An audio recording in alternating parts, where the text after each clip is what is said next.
ओम नमो भगवते वासुदेवाय. ओम नमो भगवते वासुदेवाय. ओम नमो भगवते वासुदेवाय. ओम ज्ञानाय नमः.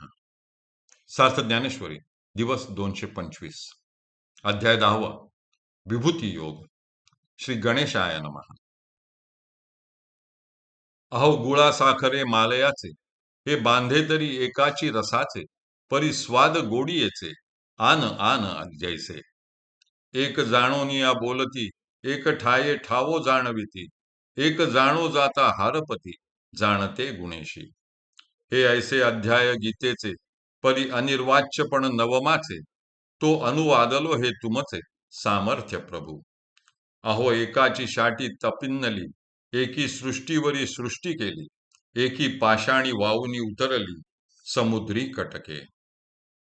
अहो गूळ, साखर व मालय म्हणजे ढेप यांचे बांधे म्हणजे आकार जरी एकाच उसाच्या रसाचे झाले आहेत, परंतु त्यांच्या गोडीचे स्वाद ज्याप्रमाणे आन आन म्हणजे निरनिराळे आहेत, त्याप्रमाणे गीतेच्या सर्व अध्यायात जरी एका ब्रह्मतत्वाचेच वर्णन केले आहे, तरी काही अध्याय ब्रह्मठाय म्हणजे जाणून त्याचे प्रतिपादन करतात, काही अध्याय ब्रह्माचे ठावो म्हणजे स्थान दर्शवितात, काही अध्याय तू ब्रह्म आहेस असे समजावतात आणि ब्रह्म जाणावयास गेले असता जाणणारा आपल्या गुणासह हारपती म्हणजे ब्रह्मरूप होतो.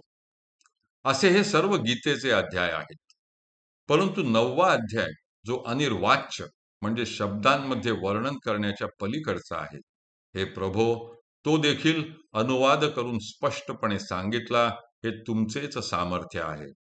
अहो एकाची म्हणजे एका वसिष्ठ ऋषींच्या शाटी म्हणजे छाटीने तपन्निली म्हणजे सूर्याप्रमाणे प्रकाश केला, एकी म्हणजे एका विश्वामित्राने सृष्टीवरी सृष्टी म्हणजे ह्या जगाहून वेगळे जग निर्माण केले, आणि एकी म्हणजे नल वानराने पाषाण समुद्राच्या पाण्यावर पाषाण टाकून कटके म्हणजे वानर सैन्य समुद्रापार नेले. एकी आकाशी सूर्या ते धरिले, एकी चुळीची सागरा ते भरिले, तैसे मज मुकया करवी बोलविले, अनिर्वाच्य तुम्ही.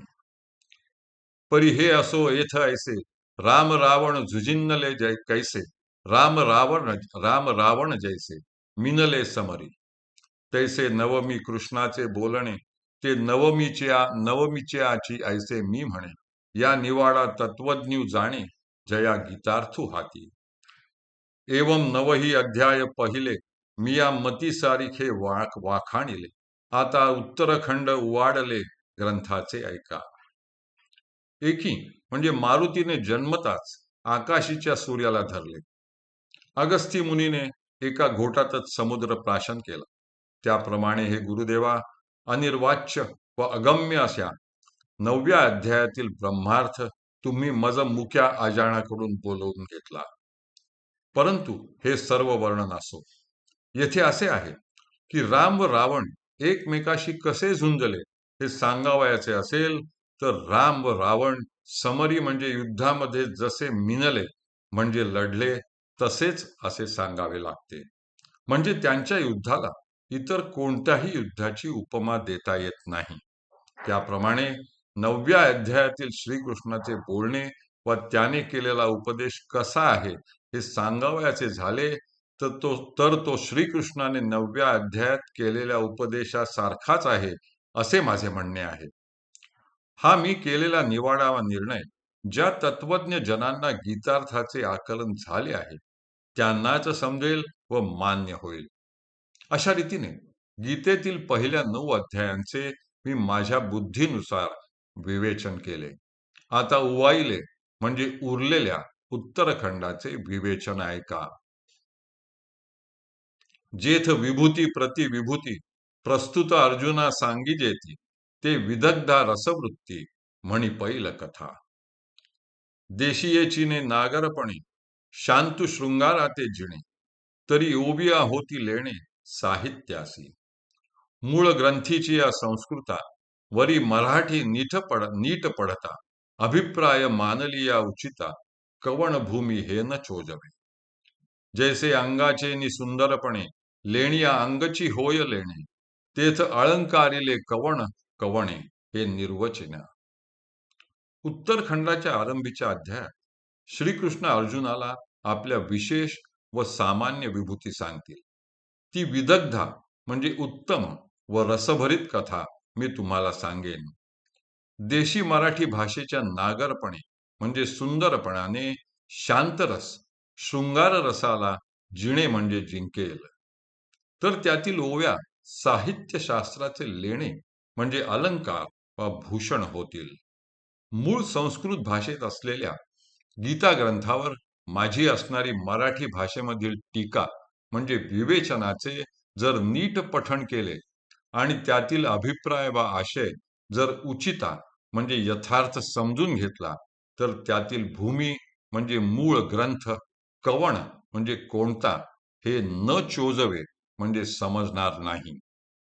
ज्याप्रमाणे अंगाच्या सुंदरपणामुळे अंगच लेणिया म्हणजे अलंकाराचे लेणे व भूषण होते आणि मग तेथे कवण कवणे म्हणजे कोणी कोणाला अलंकारिले हे निर्वचेना म्हणजे सांगता येत नाही. तैसी देशी आणि संस्कृत वाणी एका भावार्थाच्या सुखासनी शोभती आयणी चोखट ऐका. उठावलिया भावा रूप करिता रसवृत्तीचे लागे वडप चातुर्य म्हणे पडप जोडले आम्हा. तैसे देशीयेचे लावण्य हिरोनी आणिले तारुण्य मग रचिले अगण्य गीता तत्व. जो चराचर परमगुरु चतुर चित्त चमत्कारू तो ऐका यादवेश्वरू बोलता जाहला. ज्ञानदेव निवृत्तीचा म्हणे ऐसे बोलिले श्रीहरी तेणे अर्जुना आघवियाची मातू अंतःकरणे धडवता आहासी. त्याप्रमाणे माझी देशी मराठी वाणी आणि मूळ संस्कृत वाणी या दोन्ही भाषा एका गीतेच्या भावार्थाच्या आयणी म्हणजे पालखीमधील सुखासनी कशा शोभून दिसतात ते तुम्ही चोखट म्हणजे एकाग्र बुद्धीने ऐका. गीतेचा पुढे आलेला भावार्थ रूप म्हणजे प्रकट व वर्णन करून सांगत असताना शृंगार आदी नवरसांचा वडप म्हणजे वर्षाव होतो आणि चातुर्य म्हणते आम्हाला वडप म्हणजे प्रतिष्ठा प्राप्त झाली. त्याचप्रमाणे देशी भाषेचे लावण्य आणि तारुण्य मी हिरावून आणले आणि मग या अगण्य अशा गीता तत्वाची रचना केली. ह्या चराचर विश्वाचा जो परमगुरु व चतुर जनांच्या चित्ताला चमत्काराने आनंद देणारा यादवेश्वर श्रीकृष्ण जे बोलता झाला ते ऐका. निवृत्तीनाथांचे दास ज्ञानदेव म्हणतात श्रीहरी अर्जुनाला म्हणाले, माझ्या अंतःकरणातील मी सांगत असलेले सर्व गुह्य तू धडवता म्हणजे एकाग्र चित्ताने ऐकत आहेस ना. हरिहि ओम, हरिहि ओम, हरिहि ओम. हरये नमः, हरये नमः, हरये नमः.